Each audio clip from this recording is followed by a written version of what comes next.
जो क्वेश्चन है बहुत प्यारा सा क्वेश्चन है। चलिए इस क्वेश्चन को हम लोग क्या करते हैं, बनाते हैं और समझते हैं। ठीक है, तो क्या है क्वेश्चन कि दो पूर्णांकों का गुणनफल, दो गो पूर्णांक है उसका गुणनफल 135 दिया हुआ है।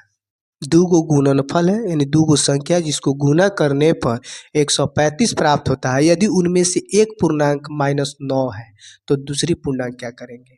जब गुणनफल के बाद दे दे तो हम क्या करें, इसमें डायरेक्ट भागा करेंगे। तो चलिए इसको हम बनाते हैं। मान लेते दो गो पूर्णांक क्या है, ए हो गया और दूसरी पूर्णांक क्या हो गया, बी हो गया। जब दोनों को गुना करते हैं तो हमको कितना मिल जाता है, 135 मिल जाता है। ठीक है, यानी हम मान लेते हैं कि पहली पूर्णांक ए हो गया, दूसरी पूर्णांक क्या होगा, बी हो गया। ठीक है, अब कह रहा है कि उनमें से एक पूर्णांक -9 है। तो मान लीजिए उसमें से एक पूर्णांक -9 हो तो मान एक के मान लेते हैं -9 गुने क्या मान लेंगे, बी बराबर 135। ठीक है, कोई दिक्कत। मान लेते हैं कि एगो पूर्णांक को -9 मान लेते हैं, दूसरी पूर्णांक कह रहा है निकालने के लिए। अब आसानी से निकाल लेंगे। दूसरी कह रहा है पूर्णांक निकालिए, तो बी को मान लिए है दूसरा पूर्णांक। अब क्या करेंगे कि दोनों तरफ अगर 9 को हटाना है, क्या करना है, -9 को हटा देना है। तो हम क्या कैसे हटेगा जी, तो 9 से भागा करेंगे तभी ना हटेगा। तो हम दोनों तरफ 9 से भागा करेंगे। ठीक है, नीचे भी 9 से भागा किए, इधर भी भागा किए, यानी दोनों पक्ष में 9 से क्या किए, भागा किए। अब देखिए यहाँ 9 से 9 क्या हो जाएगा, कैंसिल हो जाएगा कि नहीं हो जाएगा, हो गया।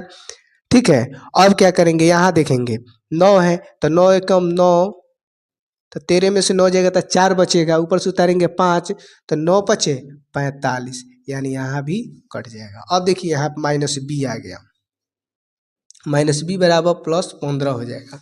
ठीक है, अब क्या करेंगे, यहाँ पर -1 गुने b बराबर क्या करेंगे, 15 गुने हो गया।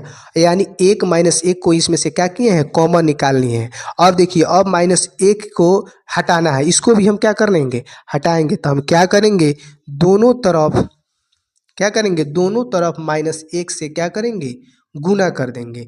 यहाँ भी -1 से हम क्या कर दिए, गुना कर दिए। ठीक है, अब क्या होगा, अब हट जाएगा। -1 गुने -1 बराबर क्या होता है, प्लस होता है। यानी माइनस गुने माइनस बराबर क्या होगा, प्लस होगा। तो यानी यहाँ पर क्या हो जाएगा, प्लस हो जाएगा। प्लस कितना हो जाएगा, +1 गुने b बराबर 15 प्लस माइनस, यानी प्लस गुने माइनस बराबर क्या होगा, माइनस। और माइनस गुने माइनस बराबर क्या होता है, प्लस होता है। ठीक है, क्या होता है, प्लस होता है। अब यहाँ प्लस गुने माइनस, यानी 15 गुने 1, 15 गुने -1 बराबर क्या होगा, -15 होगा कि नहीं होगा, हो गया। अब b बराबर 1 गुने b बराबर b, अब b बराबर कितना होगा, -15 हो जाएगा। यही हमारा क्या हो जाएगा, आंसर हो जाएगा। कितना होगा, b बराबर कितना आ जाएगा, -15, इसका क्या हो जाएगा, आंसर हो जाएगा। ठीक है, यानी माइनस गुने प्लस गुने माइनस बराबर माइनस, माइनस गुने माइनस बराबर प्लस। अब माइनस गुने प्लस बराबर क्या होता है, माइनस होता है। ठीक है, और प्लस गुने प्लस बराबर प्लस। इसी फॉर्म पर इस पर बैठा कर बनाएंगे तो आराम से आंसर इसका क्या हो जाएगा, निकल जाएगा। ठीक है, तो आई होप, मैं आशा करता हूँ कि वीडियो आपको पसंद आया होगा। तो जरूर इसको लाइक कीजिएगा और शेयर कीजिएगा। ठीक है, ओके, जय हिंद, जय भारत।